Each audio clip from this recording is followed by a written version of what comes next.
জীবনের কোনো ক্ষেত্রে হতাশ হওয়ার কোনো সুযোগ নাই।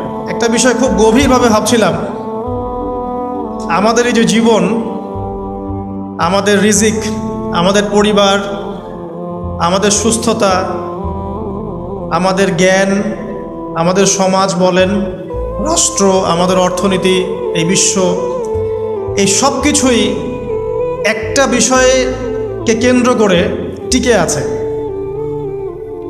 শুধুমাত্র একটা বিষয়ের সাথে এই পুরো মহাবিশ্ব সম্পর্কিত। আমাদের জীবনের প্রতিটা বিষয় শুধুমাত্র এবং শুধুমাত্র আল্লাহ পাকের রহমতের উপর টিকে আছে। আল্লাহ পাকের রহমত আমাদের ব্যক্তি জীবন, পারিবারিক জীবন, আমাদের দেহ, আমাদের মন, আমাদের জ্ঞান, অর্থনীতি, ব্যবসা বাণিজ্য, আমাদের রাষ্ট্র, সব কিছুর মধ্যে শুধুমাত্র আল্লাহ পাকের রহমত দিয়ে ভর্তি। এখানে আল্লাহ পাকের রহমতের এত বিশাল সমুদ্র, যেটা উপলব্ধি করার ক্ষমতা আমাদের নাই। আমরা যদি সবাই ঠান্ডা মাথায় একটা বার খালি ভাবতে বসি, সবাই যার যার জায়গা থেকে ভাবি যে আল্লাহ পাক আমাদেরকে কি কি রহমত দিয়ে রেখেছেন, কি কি নিয়ামত দিয়ে রেখেছেন। ওয়াইন তাউদ্দু নি'মাতাল্লাহ লা তুহসুহা। তোমরা যদি আল্লাহ পাকের নিয়ামত গণনা করা শুরু করো, কোশ্চিনকালেও গুণে শেষ করতে পারবে না। আল্লাহ পাক সূরাতুল জুমারের মধ্যে বলেছেন, কুল ইয়া ইবাদিয়াল্লাযীনা আসরাফু আলা আনফুসিহিম। হে নবী, আপনি বলে দিন, আমার বান্দাদেরকে বলে দিন যে হে আমার বান্দারা, তোমরা যারা তোমাদের নফসের উপরে জুলুম করেছো, সুদীর্ঘকাল নামাজের খবর ছিল না, যাকাত দিইনি, হজ ফরজ হয়েছিল করি নাই, সওম রাখিনি, আল্লাহর দিন এগিয়ে নেওয়ার কোনো চেষ্টাই করি নাই, সুদীর্ঘকাল হারাম খেয়েছেন, ঘুষ খেয়েছেন, জেনা করেছেন, বাদ্যযন্ত্র বাজিয়েছেন, অশ্লীলতা এর মধ্যে ডুবেছিলেন, মাদকদ্রব্য সেবন করেছেন, সুদীর্ঘকাল তোমরা যারা নিজেদের নফসের উপর জুলুম করেছো, লা তাকনাতু মির রাহমাতিল্লাহ, তোমরা আল্লাহ পাকের রহমত থেকে নিরাশ হয়ে যেও না। তোমরা আল্লাহ পাকের রহমত থেকে নিরাশ হয়ে যেও না। ইন্নাল্লাহা ইয়াগফিরুয যুনুবা জামিআ। আল্লাহ পাক চাইলে সমস্ত গুনাহ মাফ করতে পারেন। সুবহানাল্লাহ। ইন্নাহু হুয়াল গফুরুর রহিম। তিনি হচ্ছেন পরম করুণাময়, অসীম দয়ালু। আমি আলোচনার সামনে নিয়ে যাওয়ার আগে আরেকটা বিষয় বলে রাখতে চাই। এই আলোচনাকে একপাক্ষিকভাবে, একপেশেভাবে বুঝে নেওয়ার কোনো সুযোগ নেই। আল্লাহ পাক যেমন পরম করুণাময়, অসীম দয়ালু, ঠিক একইভাবে আল্লাহ রাব্বুল আলামিন শাদীদুল ইকাব, কঠিন শাস্তিদাতাও বটে। এই দুটো বিষয় মাথায় রেখেই আল্লাহর রহমতের আশাও করতে হবে এবং আল্লাহ পাকের গজবের ভয়ও করতে হবে। এর মাঝখানেই হচ্ছে ঈমান। এই জায়গা থেকে আলোচনা বুঝতে হবে। আল্লাহ পাক তৌফিক এনায়েত করুন, আমিন। আমাদেরকে আল্লাহ রাব্বুল আলামিন তার রহমত থেকে নিরাশ হতে বারণ করছেন। যে যত পাপ করেছে জীবনে, যদি একটা বার কেউ যদি আল্লাহ পাককে মন থেকে ডাকে, চোখ দিয়ে ঝরঝর করে পানি পড়ে, আল্লাহ পাককে বলে, সেজদায় গিয়ে পড়ে আল্লাহকে বলে, রব্বিক ফিরলি, আল্লাহ আমাকে মাফ করে দাও, তার মনের মধ্যে যদি সততা থাকে, মন থেকে যদি সেই কথাটা বলে থাকে, আল্লাহ পাক শুধু তাকে ক্ষমাই করবেন না, তার সমস্ত গুনাহগুলোকে আল্লাহ নেকি দিয়ে পরিবর্তন করে দিবেন। একটা হাদিস পড়ছিলাম, নবী করিম সাল্লাল্লাহু আলাইহি ওয়াসাল্লাম তিনি বলছেন যে লাম্মা কাদাল্লাহুল খালক, যখন আল্লাহ রাব্বুল আলামিন এই মহাবিশ্ব সৃষ্টি করেন, তখন আল্লাহ রাব্বুল আলামিন কাতাবা কিতাবান, একটা কিতাব লিখেছেন। একটা কিতাব আছে আল্লাহর কাছে, কাতাবা কিতাবান ফাহুয়া ইনদাহু ফাওকাল আরশ, যেই কিতাবটা আল্লাহর নিজের কাছে আছে, আরশের উপরে। সেখানে আল্লাহ পাক লিখে রেখেছেন, কি লিখেছেন? ইন্না রাহমাতি সাবাকাত গদাবি। প্রতিটা ক্ষেত্রেই আমার রহমত, আমার দয়া, আমার করুণা আমার গজবকে পরাজিত করেছে। মানে আল্লাহ রাব্বুল আলামিনের গজব, এর উপরে আল্লাহ পাকের রহমত অবস্থান করছে। আজকে পারিবারিক ভাঙন বলেন, ব্যক্তি পর্যায়ের আত্মিক ধ্বংসই বলেন, সমাজের বিপর্যয় বলেন, যাই বলেন, পিছনে একটা বড় কারণ আছে। সেটা হলো আল্লাহ থেকে দূরে থাকা মানুষ, আল্লাহ থেকে হতাশ হয়ে যাওয়া। আর এই কাজটা শয়তান করিয়েছে মানুষকে আল্লাহ থেকে দূরে সরানোর জন্য। কিন্তু আল্লাহ রাব্বুল আলামিনের কাছে কেউ যদি যেতে চায়, মন থেকে যদি আল্লাহকে একটা বারও ডাকে, আল্লাহ পাক এক ডাকের মাধ্যমেও তার গুনাহ মাফ করতে পারে। দুজন ব্যক্তির ঘটনা পড়লাম। একজন ব্যক্তি প্রচণ্ড রকম আবেদ, প্রচুর ইবাদত করে। আপনারা জানেন ইবলিসও কিন্তু আবেদ ছিল, ইবলিস কিন্তু প্রচুর ইবাদত করেছে। এখন ওই ব্যক্তির একজন বন্ধু ছিল, এটা বানু ইসরাইলের ঘটনা। তো সেই বন্ধু পাপী ছিল, বিভিন্ন কবিরা গুনাহ করত। আর এই আবেদ ব্যক্তি বারবার তাকে নসিহত করত, গুনাহ ছেড়ে দাও, তুমি পাপ করছো, গুনাহ ছেড়ে দাও। তখন সেই ব্যক্তি যে পাপ করছে সে বলতো যে আল্লাহ কি তোমাকে আমার রক্ষক বানিয়েছেন? আল্লাহ কি তোমাকে আমার উপর দারোগা বানিয়েছেন? আমাকে আল্লাহর হাতে ছেড়ে দাও, আমাকে নসিহত করতে শোনা।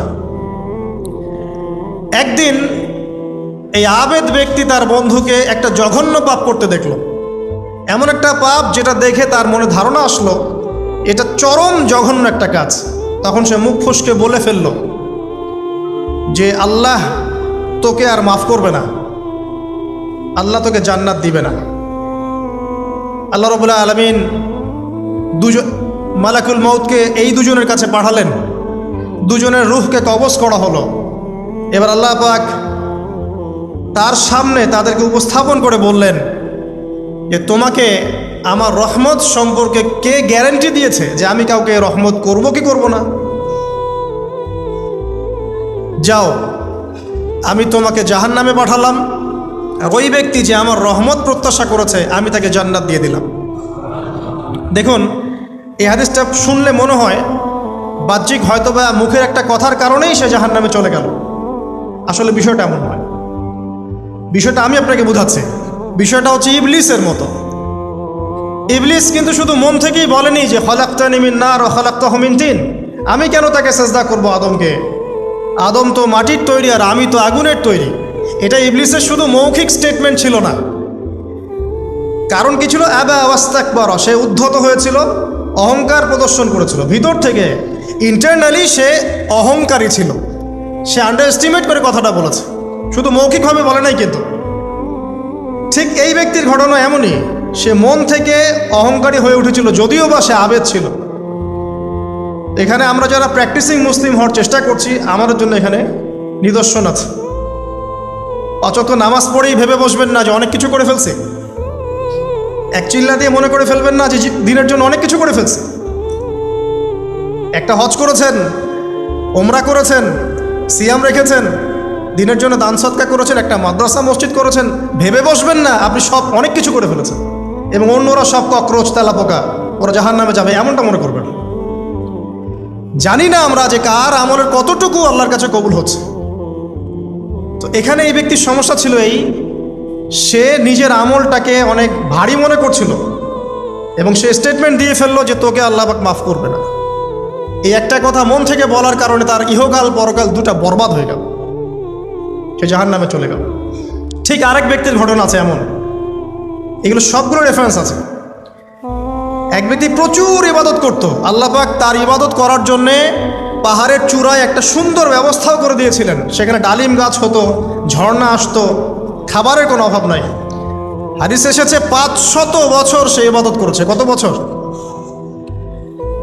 কিয়ামতের মাঠে এই ব্যক্তির অবস্থা এমন হবে, তাকে জান্নাতে প্রবেশ করানোর জন্য নিয়ে যেতে বলা হবে যাও আমার রহমতে জান্নাতে চলে যাও। আল্লাহ পাক তাকে এই কথাটা বলবেন, কিন্তু এই ব্যক্তি বলবে আমার আমলের কারণে আল্লাহ পাক বলবেন আমার রহমতে জান্নাতে চলে যাও। ব্যক্তি বলবে আমার আমলের কারণে। আল্লাহ রাব্বুল আলামিন তখন তাকে দেওয়া সমস্ত নেয়ামতগুলোকে এক পাল্লায় করবেন আর তার সমস্ত আমলকে আরেক পাল্লায় করবেন। একটা চোখের যে নেয়ামত আল্লাহ পাকের, সমস্ত আমল ও 500 বছরের ইবাদত এতটুকু হয়নি।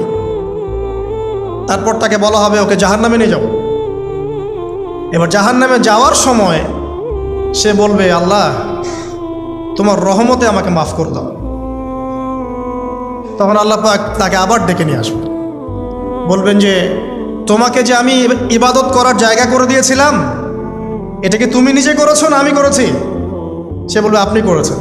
তোমাকে যে আমি সৃষ্টি করেছিলাম তখন কি তুমি কোন আমল করেছিলে? বলবে না। তাহলে তোমাকে যে সৃষ্টি করেছি আমি, এটা কি তোমার আমলের কারণে? না। তোমাকে সারা দুনিয়াতে এত নিয়ামত দিয়েছি, এটা কি তোমার আমলের কারণে? সে বলবে না। তখন তাকে জান্নাতে প্রবেশ করানো হবে। কিয়ামতের মাঠে এমন অনেক ঘটনা ঘটবে যেটা আমাদের চিন্তার বাইরে। আরেকজন ব্যক্তিকে ডেকে আনা হবে, যে ব্যক্তি একটা দুটা নয় বরং 100টা খুন করেছে। সে 99 জন মানুষকে হত্যা করার পর ফতোয়া খুঁজে বেড়াচ্ছিল যে আমার তওবা কবুল হবে কিনা। একজন আবেদের কাছে গিয়েছে। আবেদ আর আলেম কিন্তু এক জিনিস না। আবেদ মানে যে প্রচুর ইবাদত করে, তার জ্ঞান কম, সে শুধু জানে কিভাবে ইবাদত করতে হয়। আলেম হচ্ছে সে যে শরীয়তের গভীর জ্ঞান জানে, আবার ইবাদতও করে। আবার যারা জ্ঞান আছে আমল নাই, সেও কিন্তু প্রকৃত আলেম না। প্রচুর জ্ঞান আছে কিন্তু জ্ঞান অনুযায়ী আমল করে না, সেও কিন্তু প্রকৃত আলেম নন।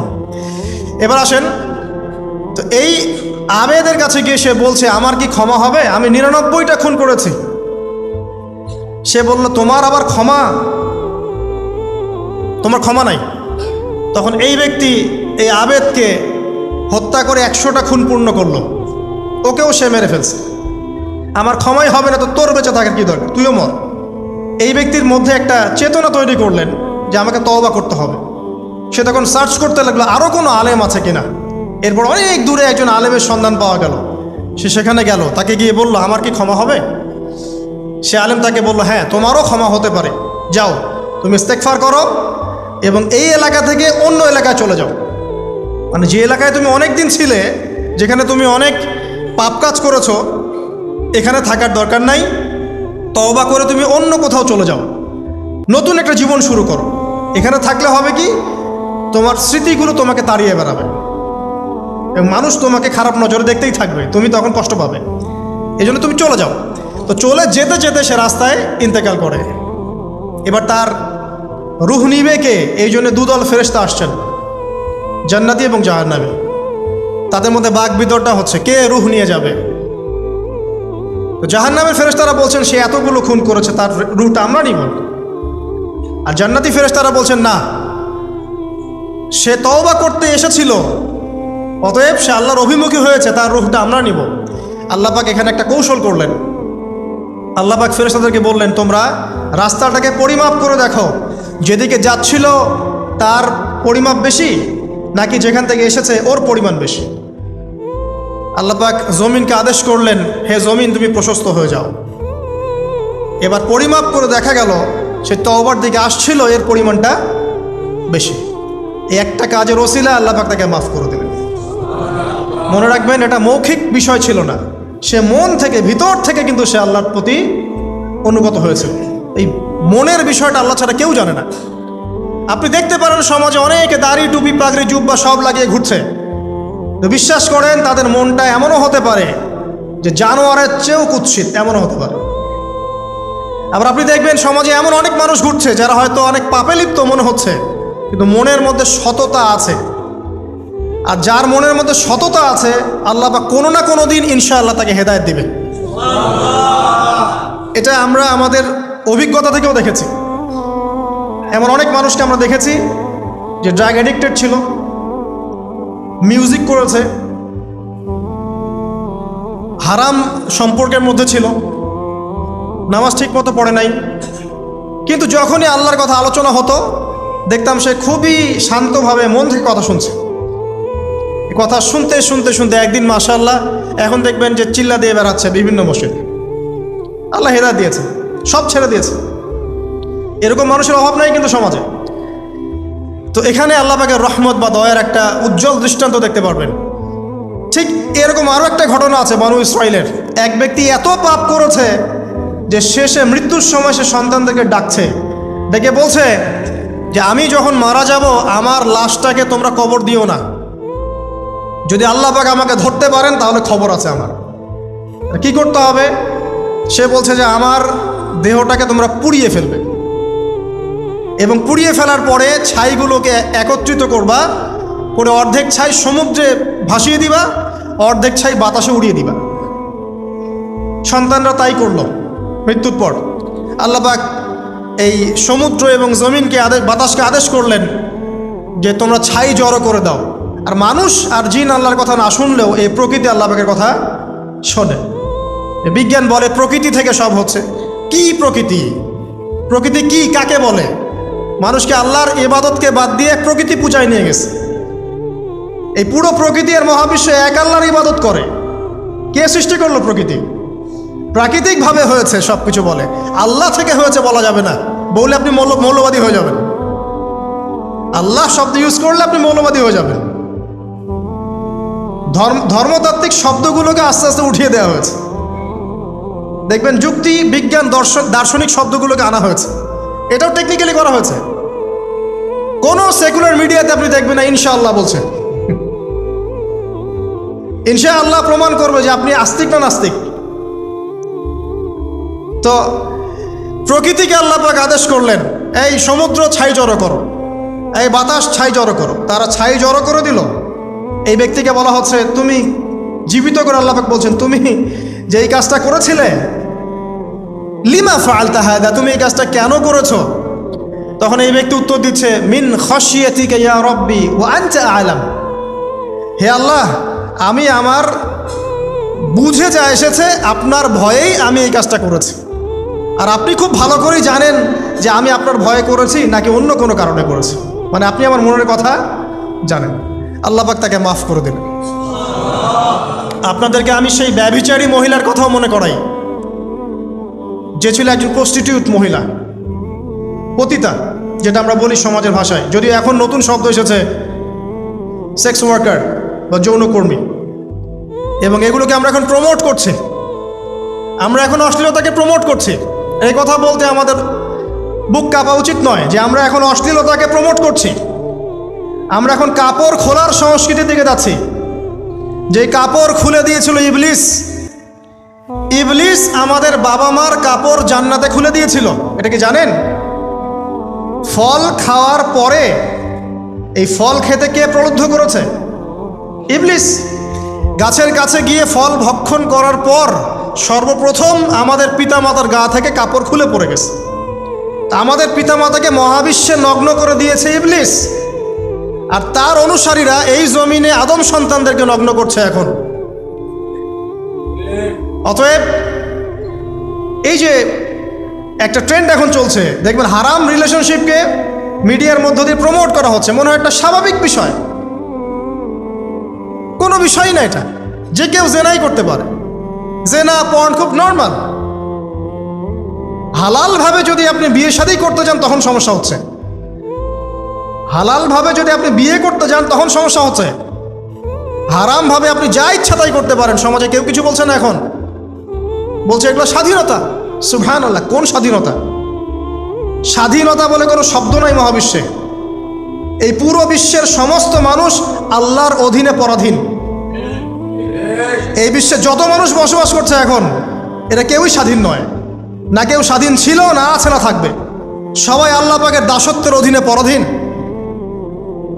স্বাধীন সেই এই পৃথিবীতে যে ব্যক্তি শয়তানের তাবেদারি করে ও নফসের তাবেদারি করে, ও তো স্বাধীন, যা ইচ্ছা তাই করতে পারে। এই যে অশ্লীলতার প্রমোটিংটা চলছে, এটাকে পারিবারিকভাবে বন্ধ করতে হবে। আল্লাহ পাক আমাদেরকে বোঝার তৌফিক দান করুন। এগুলো যত বাড়বে সমাজে মহামারী আসবে।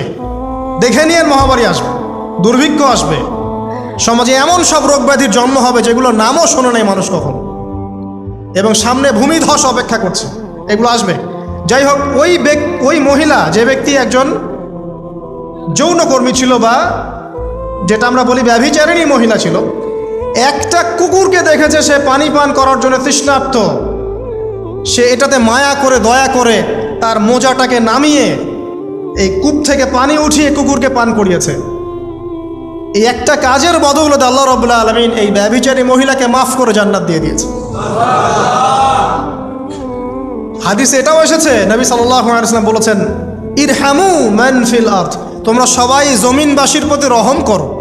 জমিনে মুসলিমই থাকতে হবে, তাদের প্রতি রহম করতে হবে এমন নয়। জমিনবাসী যারাই আছে সবার প্রতি রহম করো, জাতি, ধর্ম, বর্ণ নির্বিশেষে।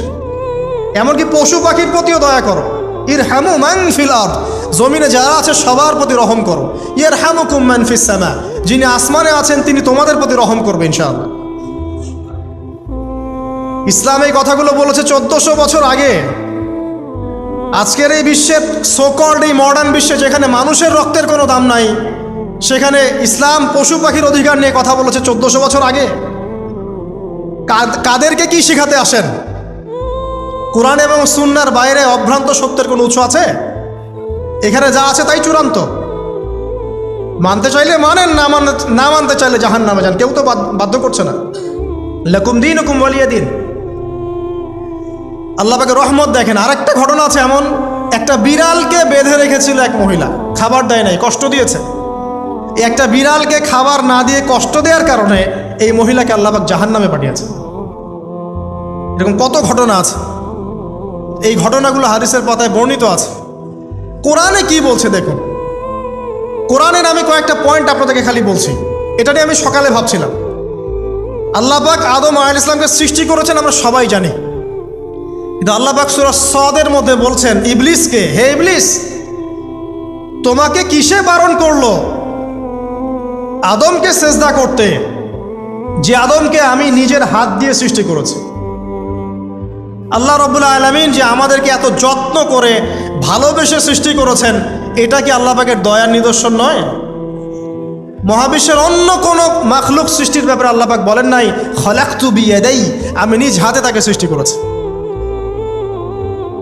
শুধু সৃষ্টি নয়, সৃষ্টি করার পর আল্লাহ পাক তাকে সমস্ত নাম শিক্ষা দিয়েছেন। এই যে জ্ঞান শিক্ষা দেওয়া, জ্ঞান, এটা আল্লাহ পাকের সবচেয়ে বড় নিদর্শনগুলোর মধ্যে অন্যতম। এবং আল্লাহ পাকের সবচেয়ে বড় দয়া, আমার মত এটা, মানব জাতির উপরে আল্লাহ পাকের সবচেয়ে বড় দয়াটা হচ্ছে কি জানেন? আল্লাহ পাক আমাদেরকে জ্ঞান শিক্ষা দিয়েছেন, ওহী নাজিল করেছেন। এটা সব কিছুর ঊর্ধ্বে। কারণ আপনি তওবা করবেন, জ্ঞান লাগবে। নামাজ পড়বেন, জ্ঞান লাগবে। রোজা রাখবেন, জ্ঞান লাগবে। যাকাত দিবেন, ইলম লাগবে। আপনি দিনের যে কোনো আমল করেন, ইলম লাগবে। জান্নাত জাহান্নামের পথ খুঁজে পেতে হলে ইলম লাগবে। দেশ চালাবেন, ইলম লাগবে। অর্থনীতি চালাবেন, ইলম লাগবে। ইলম ছাড়া কিছু নাই, ইলমের উপরে কিচ্ছু নাই। এই ইলমটা আল্লাহ পাক কাকে শিক্ষা দিয়েছেন? আদম আলাইহিস সালামকে। আমরা তো শিখেছি সমাজবিজ্ঞান বইগুলোতে যে আমাদের পূর্বপুরুষরা নাকি গুহায় থাকতো আর গাছের ছাল পাতা খেয়ে থাকতো, তাই না? লতা পাতা খেয়ে থাকতো, গাছের ছাল পাতা খেয়ে থাকতো, পোশাক পরতো আর কি। বোগাস, ডাহা, মিথ্যা কথা।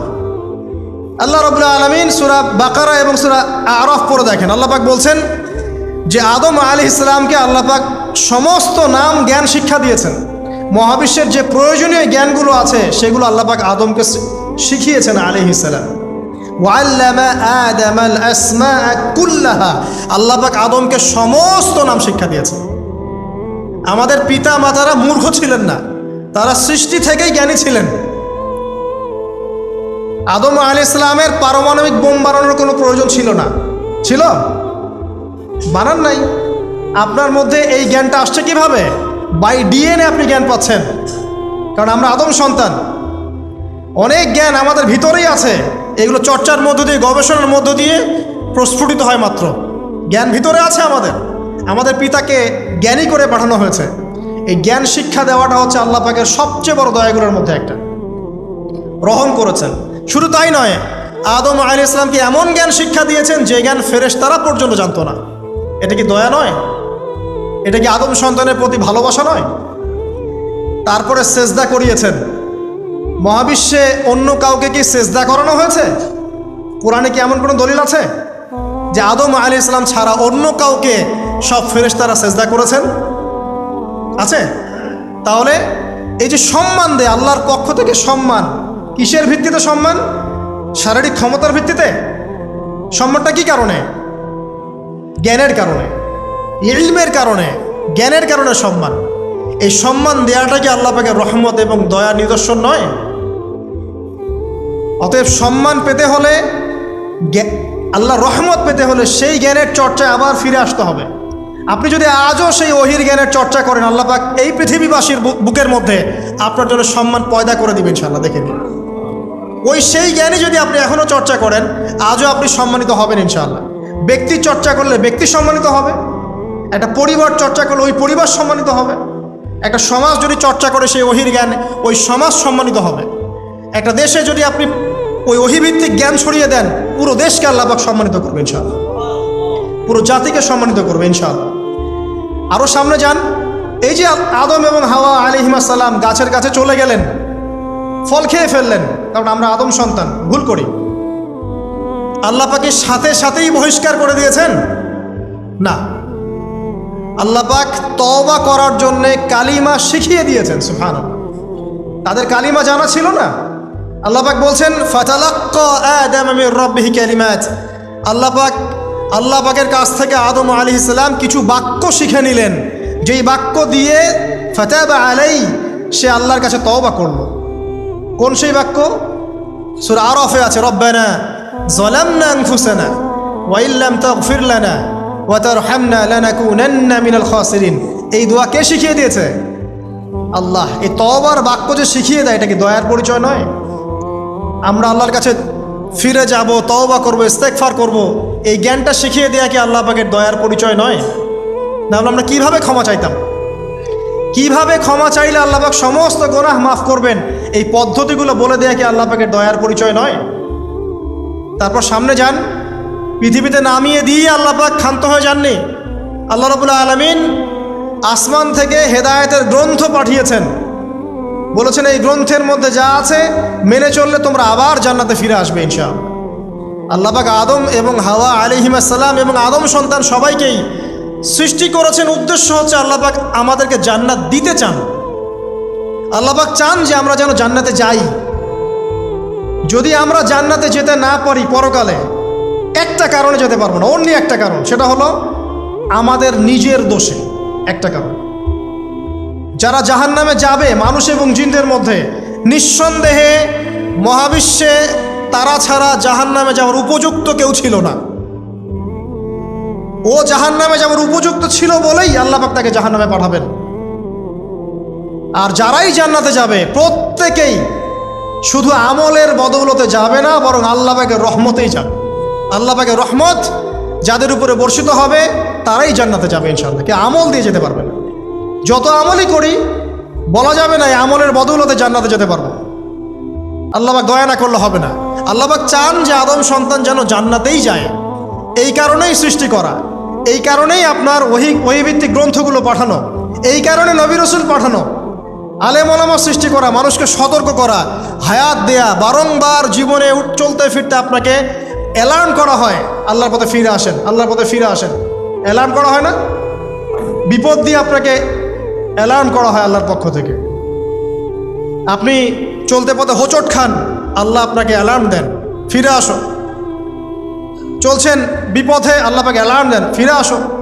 আল্লাহ পাকের পক্ষ থেকে কিন্তু এগুলো আসে। অদ্ভুত একটা হাদিস বললাম, অদ্ভুত বলতে বলছি অ্যামেজিং হাদিস, যে একজন সাহাবী বলছেন, সালমান রাদিয়াল্লাহু আনহু, তিনি বলছেন যে যখন মুমিনের উপর বিপদ আপদ বালা মুসিবত আসে, তখন মুমিনের এই বিপদ আপদ বালা মুসিবত রোগ শোকের বদৌলতে আল্লাহ পাক তার গুনাহগুলোকে মাফ করে দেন এবং তার মর্যাদাকে বাড়িয়ে দেন, এবং সে আল্লাহর দিকে ফিরে আসার অনুশোচনা করার সুযোগ পায়। আর যখন কাফের মুশরিক বা ফাসেক মানুষকে এইসব রোগ ব্যাধি বিপদ আপদ বালা মুসিবত ঘিরে ধরে, তার দৃষ্টান্ত সেই উটের ন্যায় যে উটটাকে তার মালিক বেঁধে রেখেছে, এরপর ছেড়ে দিয়েছে। সেই উটটা বুঝতেও পারলো না কেন তার মালিক তাকে বেঁধে রাখলো আর কেনই বা তাকে ছেড়ে দিল। কথাটা কি বুঝতে পারছেন? যারা আল্লাহ দ্রোহী, তাদের উপর যখন বিপদ আপদ বালা মুসিবত আসতে থাকে, তারা বুঝে না যে কি জন্যে আসলো আর কেন চলে গেল। কিন্তু মুমিন ব্যক্তি যারা মুসলিম, আল্লাহর অনুগত, তাদের বিষয়টা হচ্ছে এমন, বিপদ আপদ বালা মুসিবত রোগ ব্যাধি তাদেরকে আল্লাহর দিকে ফিরিয়ে নিয়ে আসবেন। দেখুন,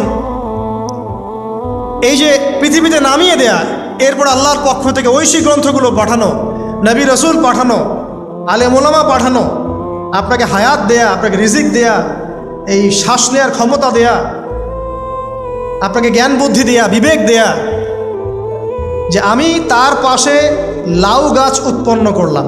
কোন গাছ? খেতে পারেন, এর শাক এবং এই যে ফল, এটার মধ্যে নিঃসন্দেহে এমন এমন কিছু উপাদান আছে যেটা হয়তো আমরা জানিও না, আবিষ্কার করা হয়নি। তিনি সুস্থ হয়ে গেলেন, আলহামদুলিল্লাহ। কোথায় যাবেন, যে কোনো জায়গায় যান।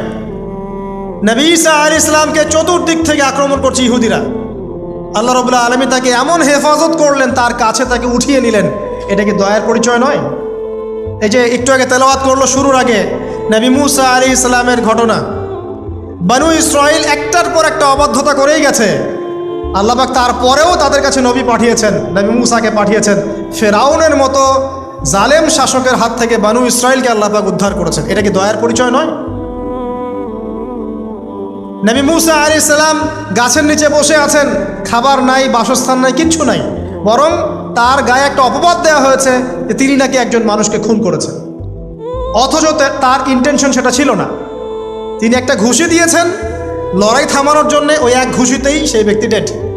এবার তিনি গাছের নিচে বসে দোয়া করছেন, রব্বি ইন্নী লিমা আনজালতা ইলাইয়া মিন খায়রিন ফাকির। আল্লাহ, আমি নিঃস্ব অসহায় হয়ে এখানে বসে আছি, তুমি আমার উপর তোমার যে রহমত পাঠাবে আমি তার ভিখারি হয়ে বসে আছি। দোয়া করার সাথে সাথেই ওই শুআয়ব আলাইহিস সালামের মেয়ে হেঁটে হেঁটে চলে আসলো। তিনি স্ত্রী পেলেন, তিনি শ্বশুর পেলেন, একজন নবী পরিবার পেলেন, বাসস্থান পেলেন, চাকরি পর্যন্ত পেলেন। 8 বছর তিনি রাখালি করেছেন শুআয়ব আলাইহিস সালামের ফার্মের মধ্যে। দয়া মুহূর্তেই চলে আসবে, শুধু আল্লাহর দিকে অভিমুখী হলেই হয়, এগুলো দয়া। আইয়ুব আলাইহিস সালামের কথা মনে আছে না? দীর্ঘদিন রোগে ভুগছেন, দীর্ঘদিন রোগে ভুগছেন, চিকিৎসা হচ্ছে না, ভালো হচ্ছে না, শেফা হচ্ছে না। এখানে যারা আধ্যাত্মিকত্ব নিয়ে পড়াশোনা করেন, লেখালেখি করেন, তারা বলেছেন তাদের কিছু কিতাবের মধ্যে, রোগটা যখন এমন একটা পর্যায়ে চলে আসলো যে তিনি জিহ্বাটা নড়াতে পারছেন না, কারণ তিনি আল্লাহ পাকের জিকির করতে প্রচণ্ড ভালোবাসতেন। এক পর্যায়ে রোগটা এমন একটা জায়গায় চলে আসলো যে জিহ্বাটা তিনি নড়াতে কষ্ট হচ্ছে।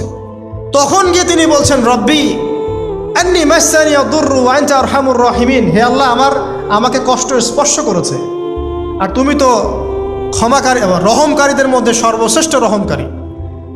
আমি জিকির করতে পর্যন্ত পারছি না, আল্লাহ আমার রোগটা শেফা দিয়ে দাও। বলার সাথে সাথে আল্লাহ রাব্বুল আলামিন প্রস্রবণ ঝর্ণা তৈরি করলেন, এখানে গোসল করো, শেফা হয়ে গেল। এগুলো কি রহমতের পরিচয় নয়? এখানে এক শ্রেণীর স্কলার এমনও বলেছেন, আজকে আমরা যারা বাহ্যিক সৌন্দর্য নিয়ে বেশি গর্ব করি আর কি, আত্মিক সৌন্দর্যের চাইতে বাহ্যিক সৌন্দর্য নিয়ে যারা বেশি গর্ব করি, যদি আল্লাহ পাক আমাদের পোশাকটাকে পরিবর্তন করে দেন, আত্মাটাকে দেহের পোশাক দেন আর দেহটাকে আত্মার পোশাক বানায় দেন, তাহলে দুর্গন্ধে কি আমাদের সামনে আসতে যাবে না। কথা আপনারা বুঝতে পারছেন না? আইয়ুব আলাইহিস সালামের আত্মাটা ছিল পবিত্র, পরিশুদ্ধ, তার দেহের মধ্যে রোগ হয়েছিল। আর এই পুরো বিশ্বের ম্যাক্সিমাম লোকের মানুষের রোগ এখন আত্মায়, দেহে নয়। আবার বলছি, হয়তো বুঝতে পারছেন না। আইয়ুব আলাইহিস সালামের রোগটা হয়েছিল দেহে, বাইরে। তার আত্মা ছিল পবিত্র, পরিশুদ্ধ আত্মা।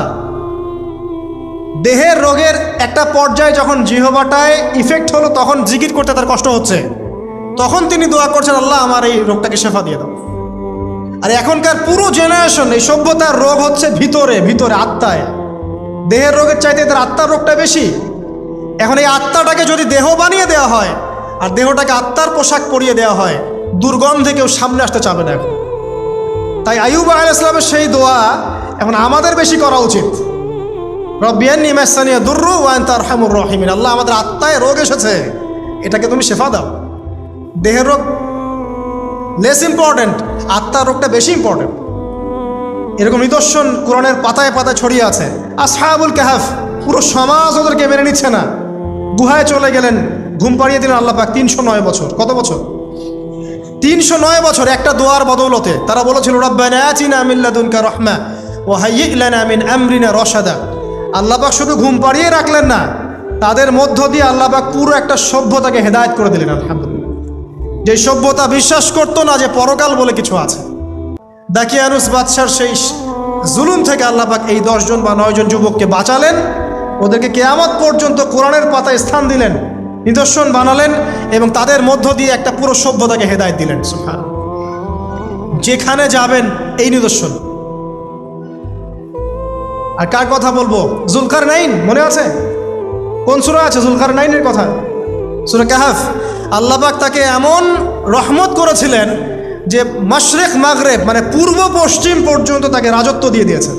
আজকে তো আমরা এই সামান্য একটু ক্ষমতা পেলেই আমাদের কেউ চেনে না, গায়ে হাতই দেওয়া যায় না, ঠিক আছে? মানে তখন সে নিজেকে মনে করে যে সে এই পৃথিবীর সব কিছু, বাকি মানুষ আর মানুষ না। ক্ষণস্থায়ী সামান্য একটু ক্ষমতা দিয়ে দেখবেন আমাদের অবস্থা খারাপ। প্রত্যেকের ধর্মতাত্ত্বিক ক্ষেত্রেও যদি কাউকে আপনি একটু ক্ষমতাধর আলেম মনে করেন, দেখবেন অহংকারে বাঁচতেছে না। কারো একটু পপুলারিটি হয়ে গেছে, দেখবেন অহংকারে বাঁচতেছে না।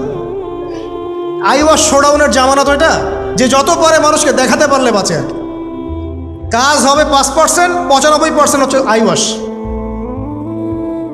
যে কোনো জায়গায়, ধর্মতাত্ত্বিক জায়গা বলেন, social, economical, political, world affairs, কাউকে যদি আল্লাহ পাক যাররা পরিমাণ একটু ক্ষমতা দিয়ে দিয়েছেন, ব্যাস তাকে আর চেনা যায় না। জুলকারনাইনকে আল্লাহ পাক আলাইহিস সালাম মাশরিক মাগরিবের ক্ষমতা দিয়েছিলেন। এত দাপট ছিল তার, যেদিকে সেনাবাহিনী নিয়ে যেতেন সেদিকে বিজয় করতে পারতেন। পড়ে দেখেন। আর এই ব্যক্তি কিন্তু আলেকজান্ডার দ্য গ্রেট নয়। পশ্চিমারা এখানে আবার একটা ষড়যন্ত্র করেছে। তারা বলে এই ব্যক্তি ছিল আলেকজান্ডার দ্য গ্রেট। এটা ভুয়া কথা। তিনি একজন আল্লাহ পাকের বড় ওলি ছিলেন অথবা নবী ছিলেন। কি ছিলেন আল্লাহ পাক এটা কোরআনে বলেননি, স্পষ্ট করেন নাই। তা আমরা ধরে নিচ্ছি আল্লাহ পাকের তিনি একজন শুকরগুজার বান্দা ছিলেন। তাকে একটা কম বলছে যারা পাহাড়ের মাঝখানে থাকতো, ইয়া জুলকারনাইন, হে জুলকারনাইন, ইন্না ইয়াজুজ ওয়া মাজুজ মুফসিদুনা ফিল আরদ, ইয়াজুজ আর মাজুজের সভ্যতা জমিনে ফাসাদ সৃষ্টি করছে। ফাহাল নাজআলু লাকা খারাজান আলা আন তাজআলা বাইনানা ওয়া বাইনাহুম সাদ্দা, আমরা কি তোমাকে একটু ট্যাক্স দিব, খাজনা দিব, যে খাজনার বদৌলতে তুমি একটা প্রাচীর নির্মাণ করে দিবে, যে প্রাচীর নির্মাণ করলে ওরা আর আমাদের কাছে আসতে পারবে না। তখন এই প্রতাপশালী বাদশার স্টেটমেন্ট হচ্ছে এই, ক্বালা মা মাক্কান্নি ফীহি রাব্বি খায়র, আল্লাহ আমাকে যা দিয়েছেন তার পক্ষ থেকে এটা যথেষ্ট, তোমাদের এইসব ট্যাক্সের দরকার নেই আমার। যে আল্লাহ পাকের রহমত দেখেন। ঠিক খিজির আলাইহিস সালামকেও দেখবেন, ওই তিনটা ঘটনা মনে আছে না? নৌকা ফুটা করা, বাচ্চাকে হত্যা করা, আর হচ্ছে কি ওই যে কি দেয়াল নির্মাণ করা। সূরা কাহফ আজকে বাসায় গিয়ে পড়েন। তাকে আল্লাহ পাক ভবিষ্যতের জ্ঞান দেখাচ্ছেন, ভবিষ্যতে কি হবে, যে জ্ঞানটা মূসা আলাইহিস সালামকে আল্লাহ পাক দেখাচ্ছেন না। মূসা আলাইহিস সালাম বলছেন কেন নৌকা ফুটা করলেন, কেন বাচ্চাকে হত্যা করলেন, কেন এই প্রাচীর নির্মাণ করলেন।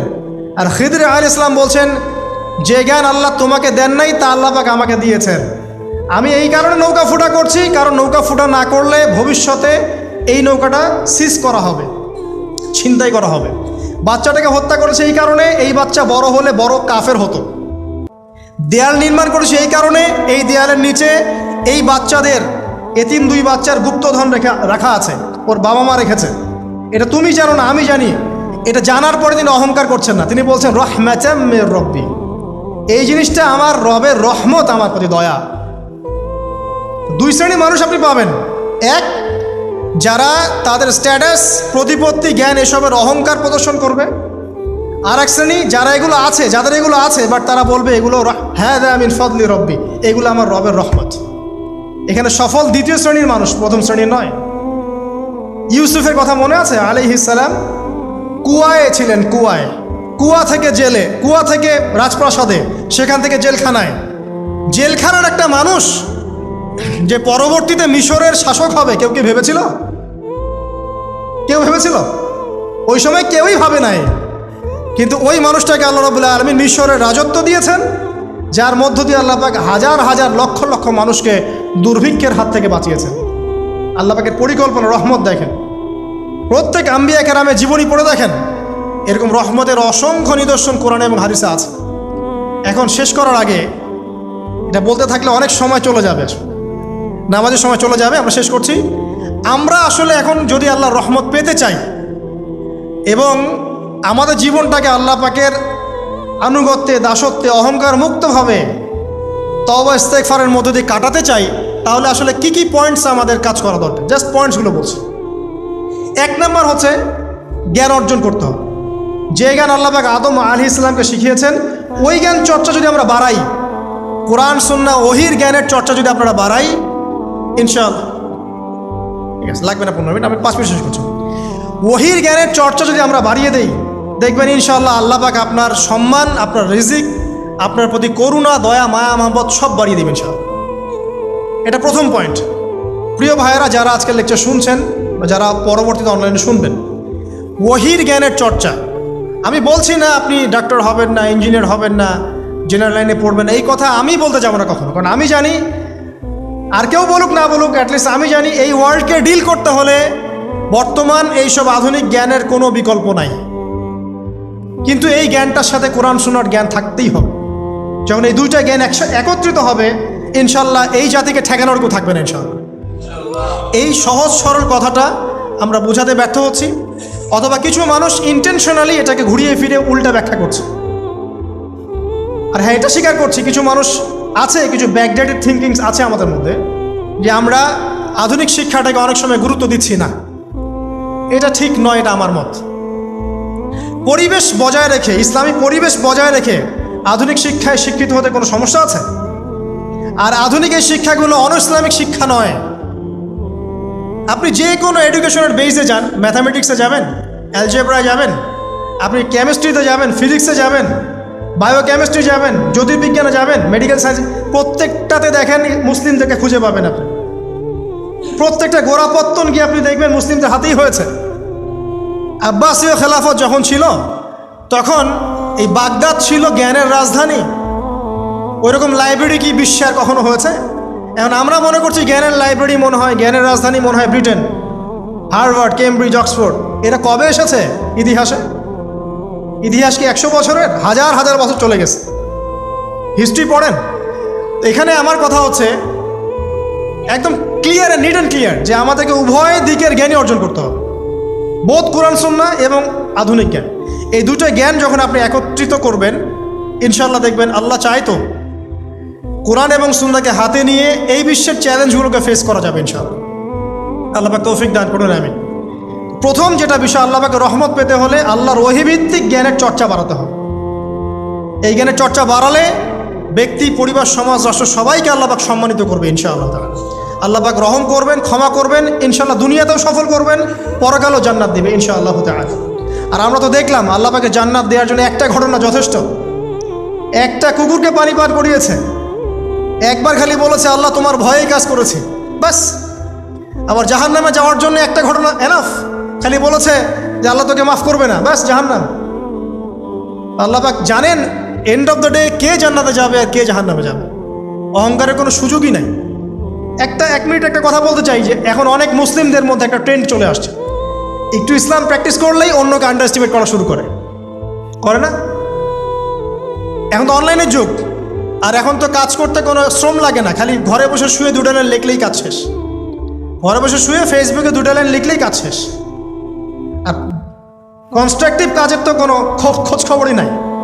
এগুলো সহজ, এই কারণে দেখা যায় বর্তমান যুগে সমালোচনা, গীবত, আন্ডার এস্টিমেট করা, এগুলোর সংস্কৃতি বেড়ে গেছে। এগুলোর মধ্য দিয়ে আমরা দিন পালন করার পরেও ক্ষতির মধ্যে আছি।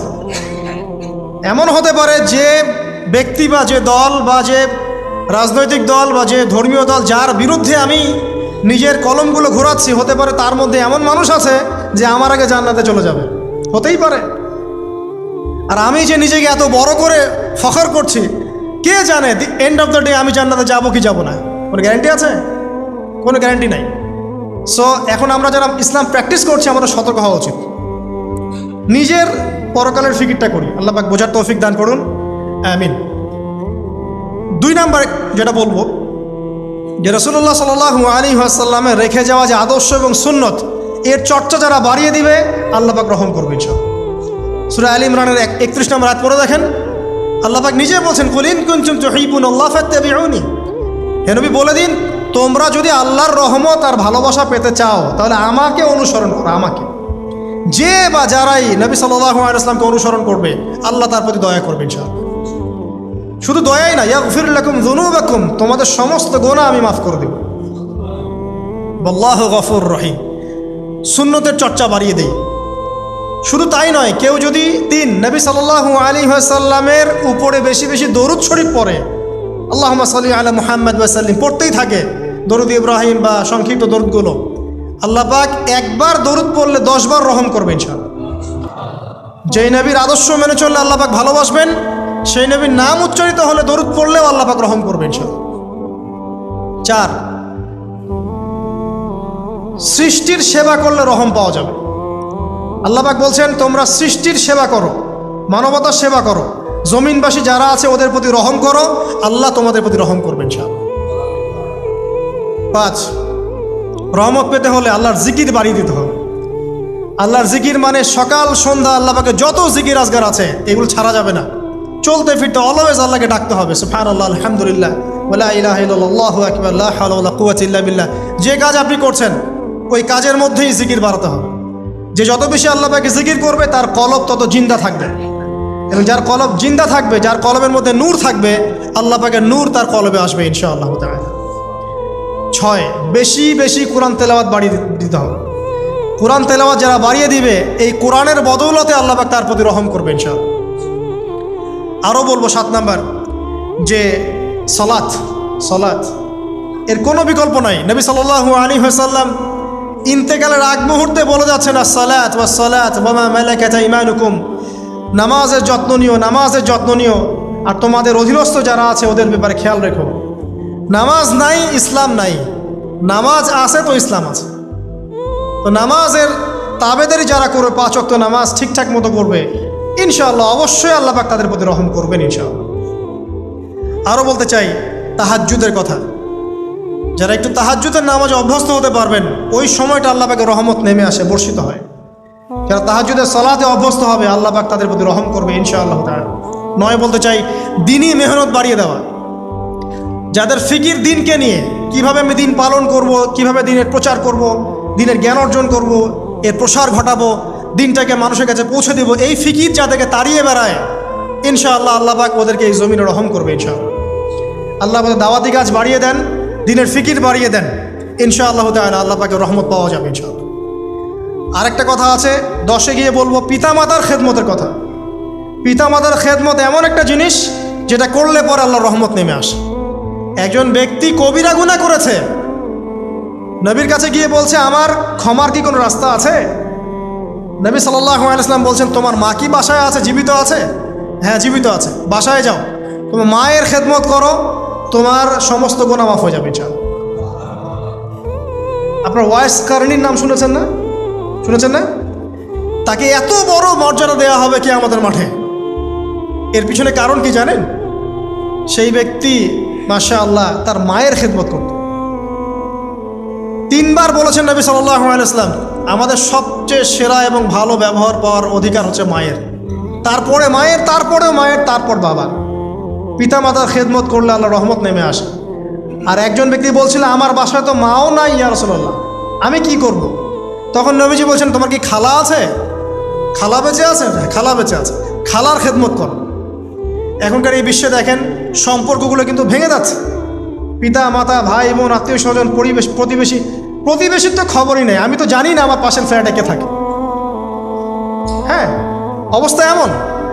তো সমাজের উপকার করলে, জনকল্যাণমূলক কাজ করলে, পিতামাতার খেদমত করলে, আত্মীয়তার বন্ধন অটুট রাখলে এবং অন্যের সমস্যার সমাধান করার জন্য মানব সেবামূলক কাজ করলে আল্লাহর রহমত নেমে আসে।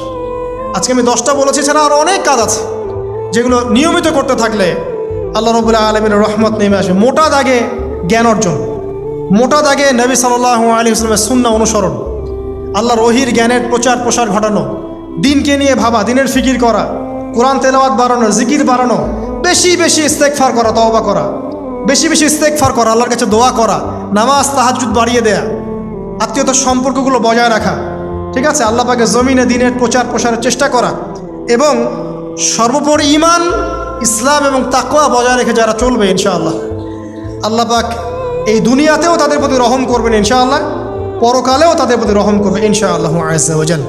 সর্বশেষ একটা হাদিস বলে শেষ করছি। রাসূলুল্লাহ সাল্লাল্লাহু আলাইহি ওয়াসাল্লাম বলেছেন আল্লাহ রাব্বুল আলামিন যখন এই পুরো মহাবিশ্ব সৃষ্টি করেছেন তার রহমতটাকে তিনি 100 ভাগে ভাগ করেছেন। কত ভাগে? 100 ভাগে। তার অনলি একটা ভাগ, মাত্র একটা ভাগ আল্লাহ রাব্বুল আলামিন পুরো মহাবিশ্বে ছড়িয়ে দিয়েছেন, 1 ভাগ। আর আপনাদেরকে আমি অন্য একটা লেকচারে বলেছিলাম সমুদ্রের ধারে যখন আপনি হাঁটবেন বা নদীর তীরে যখন আপনি হাঁটবেন, ওখানে একটা বালুর যে পরিমাণ অবস্থান, এই পুরো মহাবিশ্বে কিন্তু পৃথিবীর অবস্থান তার চেয়েও কম। যারা সায়েন্স পড়েছেন তারা জানেন। পুরো মহাবিশ্বে পৃথিবীর অস্তিত্ব এর চাইতেও কম, একটা বালুর করার চেয়েও কম। মহাবিশ্ব এত বড়, এই পুরো মহাবিশ্বে আল্লাহ পাক 1 ভাগ রহমত বন্টন করে দিয়েছে সৃষ্টিজীবের মধ্যে। এতে করে আপনি দেখবেন একটা কুকুর পর্যন্ত তার বাচ্চাকে কিন্তু আদর করে, একটা গাভী তার বাচ্চার গা পরিষ্কার করে, তাই না? আর আমরা তো আমাদের বাচ্চাদের জন্য যা করি আপনারা দেখতে পাচ্ছেন। বাকি 99 ভাগ রহমত আল্লাহ রাব্বুল আলামিন তার নিজের কাছে গচ্ছিত রেখেছেন, যা দিয়ে কিয়ামতের মাঠে আল্লাহ পাক বান্দাদেরকে মাফ করবে ইনশাআল্লাহ। অতএব সর্বশেষ কথা হচ্ছে, আমরা যারা আল্লাহ থেকে দূরে আছি, হতাশ হওয়ার কোনো কারণ নেই। লা তাকনাতু মির রাহমাতিল্লাহ। নামাজ পড়ছেন না, আজকেই ফিরে আসেন। রোজা রাখেন নাই, আজকেই ফিরে আসেন। নামাজ এবং রোজা যা রাখেন নাই, ক্যালকুলেট করেন কত ওয়াক্ত নামাজ পড়েন নাই, কত মাসের রোজা রাখেন নাই, রাখার কাজা করার চেষ্টা করেন। যাকাত দেন নাই, হিসেব করেন, যাকাত দিয়ে দেন। সুদ খেয়েছেন, তওবা করে আজকেই ফিরে আসেন। জেনা করেছেন, আজকেই ফিরে আসেন। মানুষকে ঠকিয়েছেন, তার টাকা ফেরত দিয়ে দেন। সম্পত্তি জোর করে আত্মসাৎ করেছেন, ফেরত দিয়ে দেন।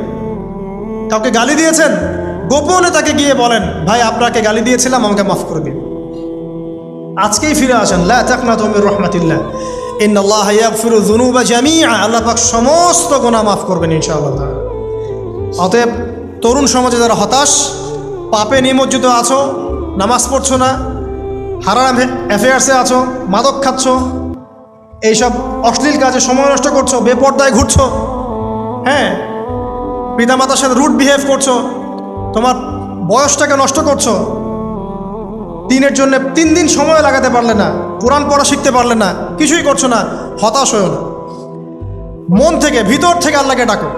মন থেকে আল্লাহকে ডেকে একটা বার আল্লাহর দিকে ফিরে এসে দেখো, ইনশাআল্লাহ তাআলা দেখবা এখানে যে শান্তি আছে, সারা দুনিয়ার কোথাও সে শান্তি পাবা না ইনশাআল্লাহ। এবং এই শান্তি নিয়ে তুমি যদি দুনিয়ার জীবন শেষ করতে পারো, তোমার কবর হবে শান্তিময়, তোমার হাসর হবে শান্তিময়, পুলসিরাত শান্তিময় হবে ইনশাআল্লাহ। হাসতে হাসতে তুমি জান্নাতে চলে যাবে ইনশাআল্লাহ।